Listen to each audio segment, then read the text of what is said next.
শততম টেস্টে বিরল সব নজির গড়েছেন বাংলাদেশের ব্যাটসম্যানরা। সেই ধারাতেই শততম টেস্টে এসে সাকিবের পর মোসাদ্দেক তার অভিষেক টেস্টে বিরল এক রেকর্ডের মালিক হলেন। এমন শততম টেস্টে অভিষেকে হাফ সেঞ্চুরি আছে কেবল একজনেরই। ইংল্যান্ড তাদের অভিষেক ম্যাচে ভরসা রেখেছিল জ্যাক শার্পের উপর। 1909 সালে ইংল্যান্ড তাদের শততম ম্যাচটি খেলতে নেমেছিল অস্ট্রেলিয়ার বিপক্ষে। ওই ম্যাচে ইংল্যান্ডের ব্যাটিং বিপর্যয়ের দিনে জ্যাক শার্প প্রথম ইনিংসে খেলেছিলেন 61 রানের ইনিংস। দ্বিতীয় ইনিংসে অবশ্য 11 রানে আউট হয়েছিলেন। শুক্রবার বাংলাদেশের 86তম ক্রিকেটার হিসাবে অভিষেক হয় মোসাদ্দেকের। নিজের অভিষেক ম্যাচে 13তম অভিষিক্ত ক্রিকেটার হিসাবে হাফ সেঞ্চুরি স্পর্শ করার পর থেমে থাকেননি তিনি। ইতিহাস গড়তে শেষ পর্যন্ত লড়াই করে গেছেন এই মিডল অর্ডার ব্যাটসম্যান। শার্পকে টপকাতে মোসাদ্দেকের প্রয়োজন ছিল 62 রান। চা বিরতির কিছুক্ষণ পর রঙ্গনা হেরাতের বলে সিঙ্গেল নিয়ে শার্পকে ছুঁয়েছেন মোসাদ্দেক।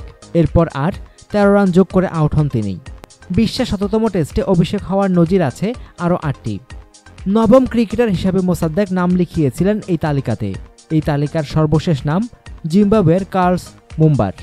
দেশের হয়ে শততম টেস্টে অস্ট্রেলিয়ার অভিষেক হয়েছিল 3 ক্রিকেটারের।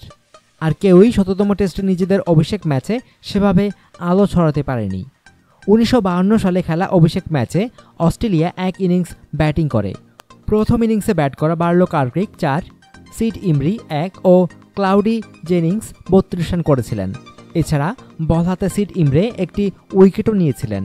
এছাড়া শ্রীলঙ্কার দিলহারা ফার্নান্ডো, জিম্বাবুয়ের কাল মুম্বার, ওয়েস্ট ইন্ডিজের টনি হোয়াইটের শততম ম্যাচে অভিষেক হয়েছিল বোলার হিসাবে। বিশেষজ্ঞ ব্যাটসম্যান হিসাবে কেবলমাত্র অভিষেক হয়েছিল অস্ট্রেলিয়ার বার্লো কার্কিক ও ক্লাউডি জেনিংস, ইংল্যান্ডের জ্যাক শার্প ও দক্ষিণ আফ্রিকার জ্যাক সিথামের। তৃতীয় ক্রিকেটারের মতো শেষ উইকেটে সেঞ্চুরির জন্য শুভাশিসকে সঙ্গ নিয়ে বিস্ফোরক ব্যাটিংয়ে মনোযোগী ছিলেন মোসাদ্দেক। কিন্তু শেষ পর্যন্ত শততম টেস্টের অভিষেকে সেঞ্চুরি করার একমাত্র কীর্তিটা গড়তে পারেননি মোসাদ্দেক। যদিও শততম টেস্টের অভিষেক ব্যাটসম্যান হিসাবে 75 রানের ইনিংস খেলে নতুন এক রেকর্ডের মালিক হন তিনি। সেঞ্চুরি পেলে রেকর্ডটা হয়তো ভিন্নভাবেই ঝলমল করত রেকর্ড বুকে, কিন্তু শেষ পর্যন্ত তা আর হয়নি।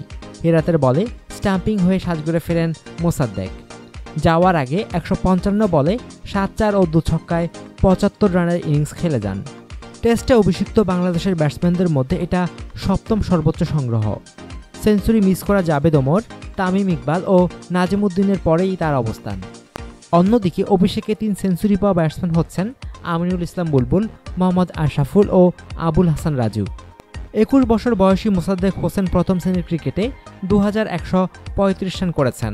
নামের পাশে রয়েছে 7টি সেঞ্চুরি ও 8টি হাফ সেঞ্চুরি, যার 3টি আবার ডাবল সেঞ্চুরি। 68.87 গড় নিয়ে প্রথম শ্রেণীর ক্রিকেটে ব্যাটিং করা মোসাদ্দেকের অভিষেকটা দারুণ হলো বলতে হয়। তাই প্রথম ইনিংসের অভিজ্ঞতা পরবর্তী টেস্টগুলোতে নিয়ে যাবেন বলেই বিশ্বাস মোসাদ্দেকের ভক্তদের।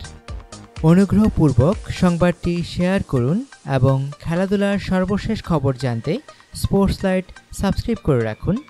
ধন্যবাদ।